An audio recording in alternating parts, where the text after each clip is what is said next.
आप सभी को जय मसीह की। हमारे महान प्रभु परमेश्वर का अनुग्रह, उसकी दया और उसकी शांति हम सभी को मिलती रहे। आमीन। हम सभी जानते हैं कि बहुत जल्द प्रभु यीशु हमें लेने आ रहे हैं। मेरी यह प्रार्थना है कि हम सभी उसके आने से पहले तैयार हो सके और जिस दिन का इंतजार कलीसिया कई सालों से कर रही है, उस दिन हम सभी बादलों पर उठा लिए जाए। आमीन। मेरे भाइयों और बहनों, बाइबल एक ऐसी किताब है जिसको जब तक परमेश्वर ना समझाए तब तक कोई नहीं समझ सकता। मेरा जन्म एक मसीही परिवार में हुआ। मैं बचपन से ही प्रभु में हूँ और बचपन से ही मैंने बाइबल को पढ़ा है। पर कुछ बातें जो मैं अब समझ पा रही हूँ, वो मैंने पहले कभी नहीं समझी थी।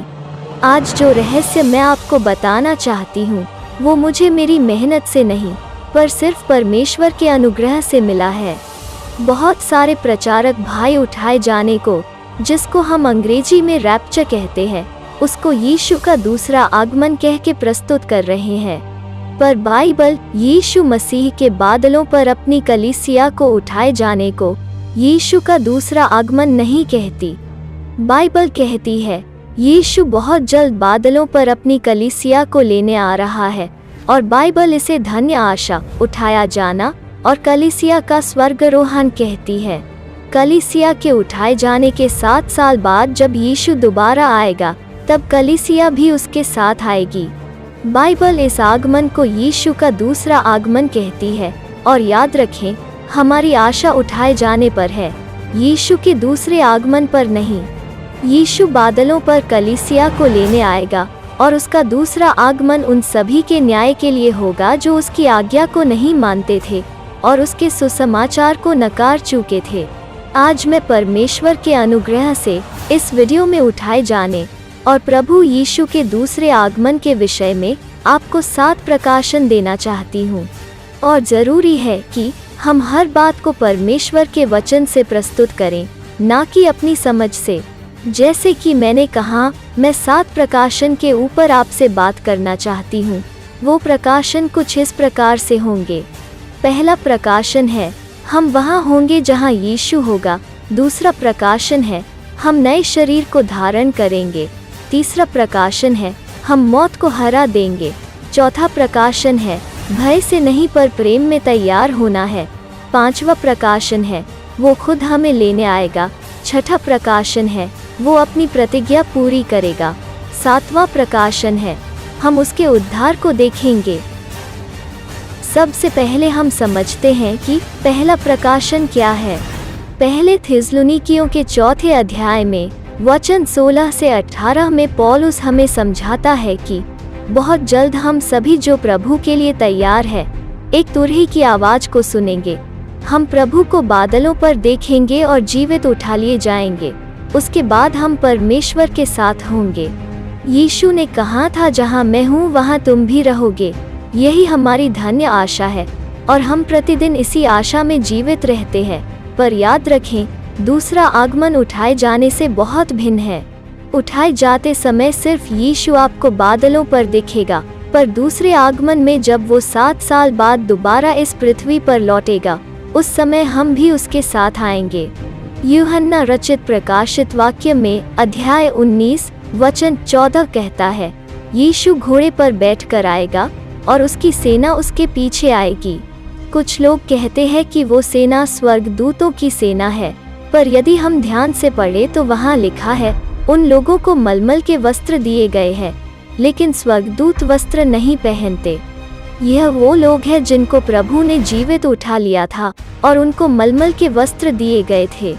यीशु अपनी कलीसिया के साथ आएगा, तब वो वचन पूरा होगा कि हर आँख उसको देखेगी और सभी लोग उसको देखकर अपनी छाती पीटेंगे, क्योंकि वो न्याय का दिन होगा। और जकरयाह नबी कहता है, वो जैतून पर्वत पर उतरेगा। हमेशा याद रखें, इस बार यीशु कलीसिया को लेने आएगा और दूसरे आगमन में वो कलीसिया के साथ आएगा। यह था पहला प्रकाशन। अब हम दूसरे प्रकाशन को समझते हैं। कुछ लोग उठाए जाने और दूसरे आगमन के विषय का अंतर नहीं समझ पाते। यदि आप उनसे पूछेंगे कि प्रभु आने वाला है और आप इसे क्या कहते हैं, तो वो कहते हैं यीशु का दूसरा आगमन। पर मैं आपको बताना चाहती हूँ, हम यीशु के दूसरे आगमन का नहीं, पर उठाए जाने का इंतजार कर रहे हैं। दूसरा आगमन हमारे लिए कोई अच्छा संदेश नहीं है, क्योंकि वो दिन है जब प्रभु इस सारी पृथ्वी का न्याय करेगा और आज्ञा नहीं मानने वालों पर एक भारी दंड आएगा। पर उठाया जाना इस तरह नहीं है। वो दिन है जब हम हमारे शरीर से बाहर निकलकर एक नए शरीर को धारण करेंगे, जो स्वर्गीय देह है। उस शरीर में कोई बीमारी नहीं है। वो एक ऐसा शरीर है जो कभी आपको पाप करने के लिए नहीं उकसाएगा। पौलुस यही बात कुरिन्थियों के लोगों को समझा रहा था कि जैसे पक्षियों का शरीर अलग होता है और मछलियों का शरीर अलग होता है, वैसे ही एक स्वर्गीय देह भी है, जो एक व्यक्ति को तब मिलेगी जब वो प्रभु के आने पर उठा लिया जाएगा। पर दूसरे आगमन में यह सब नहीं होगा, क्योंकि वो तो न्याय और परमेश्वर के क्रोध का दिन होगा। इसलिए हमेशा याद रखें, हम प्रभु के दूसरे आगमन का नहीं, पर उठाए जाने का इंतजार कर रहे हैं। क्योंकि दूसरा आगमन अविश्वासी और आज्ञा ना मानने वालों के लिए होगा, पर उठाया जाना कलीसिया के लिए होगा। उठाए जाने पर हम नए शरीर को धारण करेंगे, पर दूसरे आगमन पर मनुष्य का पुराना बदन ही नरक में डाला जाएगा, क्योंकि वो न्याय का दिन है। यह था दूसरा प्रकाशन। अब हम समझते हैं कि तीसरा प्रकाशन क्या है। पहले कुरिन्थियों के अध्याय 15 में वचन 51 और 52 में पौलुस हमें पवित्र आत्मा की प्रेरणा से समझाता है कि उठाया जाना एक रहस्य है। याद रखें, कुछ बातें सबके लिए होती है, पर कुछ बातें हम गुप्त रखते हैं। उठाया जाना एक रहस्य है, पर यीशु मसीह का दूसरा आगमन कोई रहस्य नहीं है। उस दिन वो सभी को दिखाई देगा। जो चीज़ सभी के सामने लाई जाए, वो चीज़ कभी एक रहस्य नहीं हो सकती। पौलुस समझाता है कि इस दुनिया में जो भी व्यक्ति आया है, वो इस दुनिया में मौत का सामना करेगा, पर पहली बार इस दुनिया में कुछ ऐसा होगा जिसकी हम कल्पना भी नहीं कर सकते। एक दिन हम सभी जो तैयार है, एक तुरही की आवाज़ को सुनेंगे और हम यीशु मसीह को बादलों पर देखेंगे। उस दिन यह वचन पूरा हो जाएगा कि धन्य है वे जो मन के शुद्ध है, वे परमेश्वर को देखेंगे। उस दिन जो लोग उठा लिए जाएंगे वो मौत को भी हरा देंगे। तब यह वचन पूरा हो जाएगा कि जय ने मृत्यु को निगल लिया। पौलुस इस बात को एक रहस्य की बात लिखकर हमें देता है, पर दूसरा आगमन इस तरह नहीं होगा। उस दिन यीशु हर व्यक्ति को दिखाई देगा, हर व्यक्ति उसे बादलों पर आते देखेगा, और उस दिन यह वचन पूरा होगा कि हर घुटना टेकेगा और हर जुबान स्वीकार करेगी कि यीशु मसीह ही प्रभु है। उसके बाद अंधकार का राज्य पूरी तरह से नाश किया जाएगा और सिर्फ परमेश्वर का ही राज्य रहेगा। यह था तीसरा प्रकाशन। अब हम समझते हैं कि चौथा प्रकाशन क्या है। हमने हमेशा सुना है कि यीशु के आने से पहले कुछ नकारात्मक बातें होगी, जैसे कि महामारी, युद्ध, सूखा और तूफान का आना। पर क्या आप जानते हैं, यह बातें दुनिया बनने के बाद कई बार आ चुकी है। दूसरा महाविश्व युद्ध 1939 से 1945 तक चला था, जिसमें Europe, Australia, Asia, North America, South Korea इन जैसे देशों में भारी तबाही हुई थी। हमने इन दिनों में एक बीमारी देखी है जिसका नाम है कोविड-19। पर यह बीमारियां पहली बार नहीं आई है। इससे पहले भी इस दुनिया में भयंकर बीमारियां आ चुकी है। 1918 से 1920 तक एक बीमारी आई थी जिसका नाम था स्पेनिश फ्लू। उसके बाद 1957 से 1958 में भी एक बीमारी आई थी जिसका नाम था एशियन फ्लू। इन बीमारियों में हजारों नहीं पर लाखों लोग मारे गए थे। कुछ लोग सिर्फ चिन्हों का ही प्रचार करते हैं। वो कहते हैं यीशु के आने से पहले यह बातें होंगी, पर बाइबल कहती है यह सारी तकलीफें सालों से आती रही है। क्यों परमेश्वर ने हर पीढ़ी में यह बातें होने दी, ताकि वो अपने सच्चे लोगों को परख सके। सिर्फ चिन्हों को देखकर तैयार होने वाला व्यक्ति कभी भी एक सच्चा विश्वासी नहीं बन सकता, क्योंकि वो डर की वजह से सावधान हुआ है, यह सोचकर कि कहीं वो रह ना जाए। पर एक सच्चे विश्वासी को चिन्ह नहीं पर परमेश्वर का प्रेम हमेशा तैयार रखता है।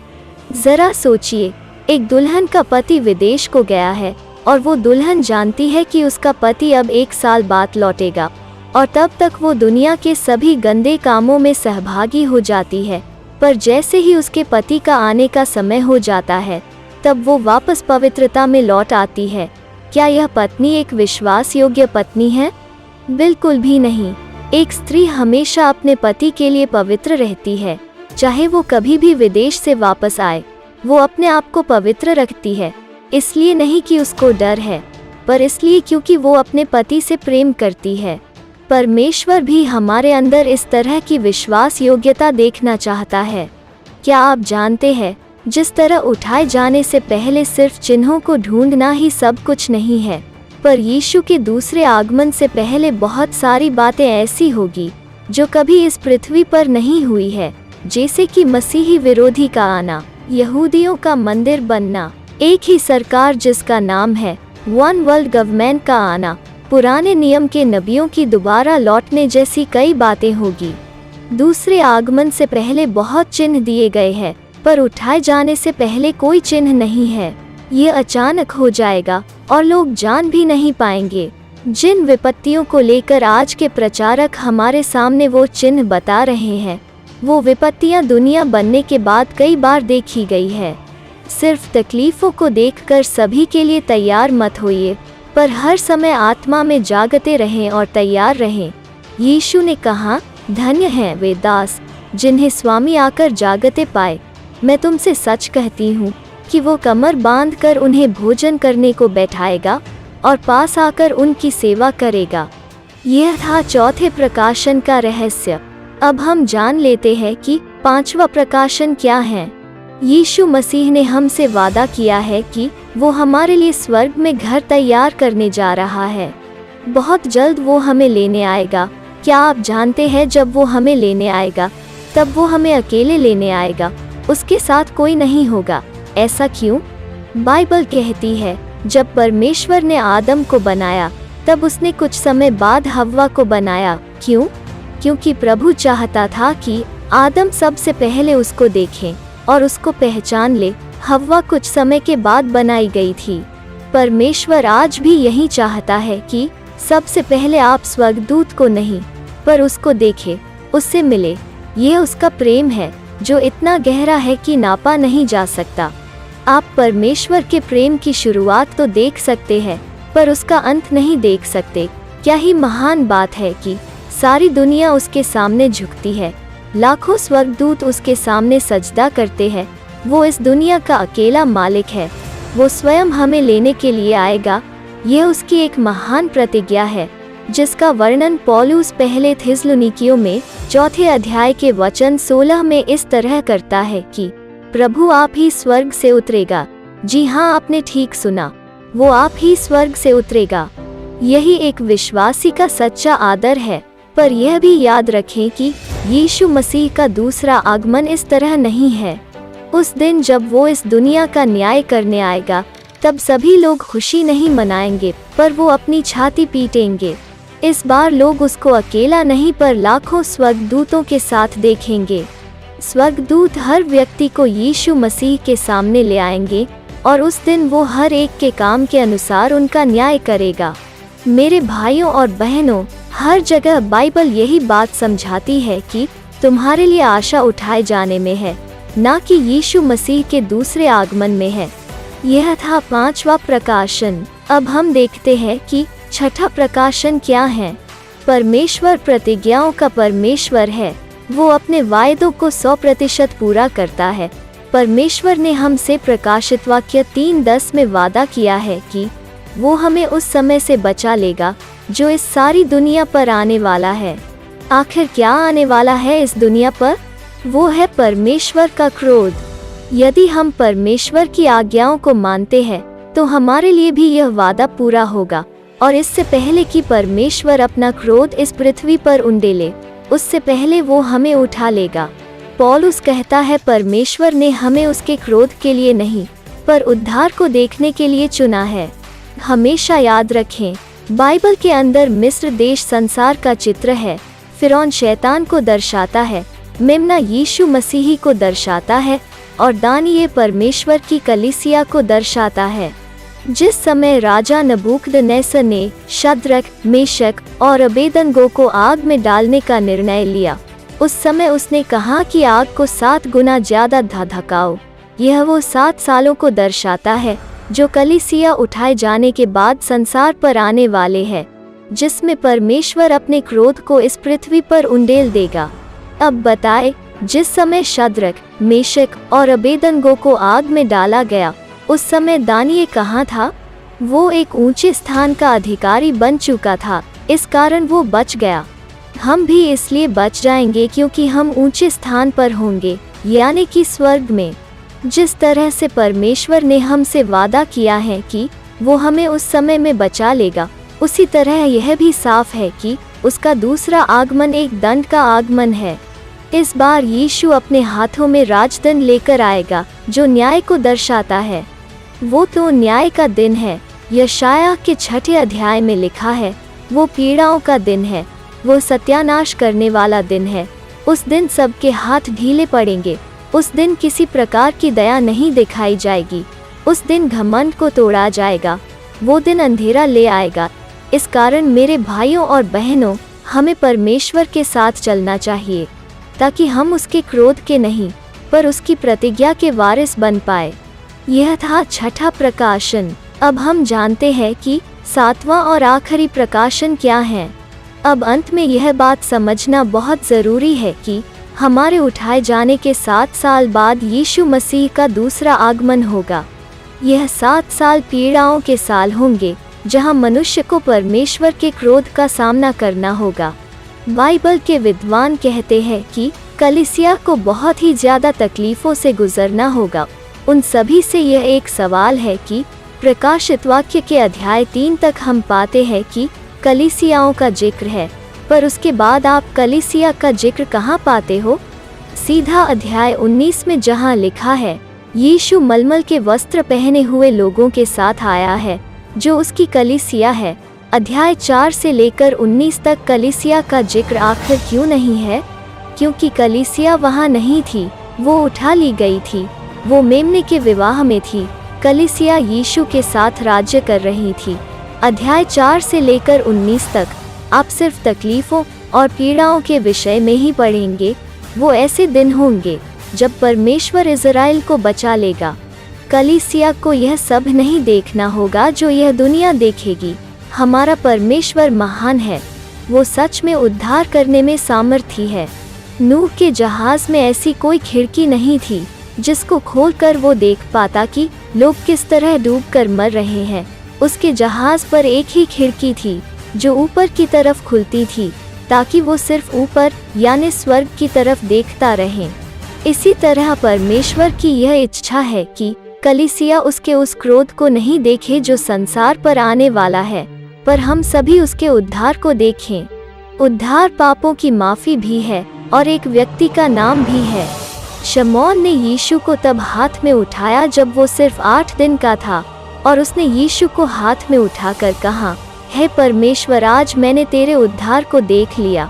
हमारे प्रभु यीशु मसीह का नाम उद्धार भी है, और परमेश्वर चाहता है कि हम उसके उद्धार को देखें। यही थे वो 7 प्रकाशन जिनके बारे में मैं आपसे बात करना चाहती थी। मेरे भाइयों और बहनों, हो सकता है कि आपने मसीह में आने के बाद भी कुछ पाप किए हो, या आपके अंदर कुछ कमजोरियां हो। शैतान बहुत बार आपके मन में कहेगा कि तू किसी अच्छे काम के योग्य नहीं है, तू पापी है, तू परमेश्वर से दूर हो चुका है और तू कभी तैयार नहीं हो सकता। पर मैं एक परमेश्वर की दासी होने के नाते आपसे कहना चाहती हूँ, परमेश्वर आज भी आपके साथ है और वो आपसे प्रेम करता है, और आप आज भी एक नई शुरुआत कर सकते हैं और तैयार हो सकते हैं। परमेश्वर का वचन आशा का वचन है। अब मैं आपके लिए प्रार्थना करना चाहती हूँ। परमेश्वर पिता, मैं यीशु मसीह के नाम से आपके पास आती हूँ। मैं आपको धन्यवाद देती हूँ क्योंकि आपने हम पर इस सच्चाई को प्रकट किया। मैं प्रार्थना करती हूँ कि हम सभी को अपने आने से पहले तैयार करें। हर वो बात हमारे अंदर से निकाल दे जो आपको पसंद नहीं है, और हमें अपनी तरह बनाए। हम पर दया करें ताकि हम आपके सामने खड़े रहने के योग्य बन सके। धन्यवाद पिता, हमसे प्रेम करने के लिए। सारी बातों में आप आदर और महिमा पाए। यीशु मसीह के नाम से आमीन। इस वीडियो को अपने परिवार के सभी लोगों के साथ तथा अपने मित्रों के साथ ज़रूर शेयर करें ताकि वे भी उठाए जाने में और प्रभु के दूसरे आगमन में क्या अंतर और रहस्य है उसे जान पाए।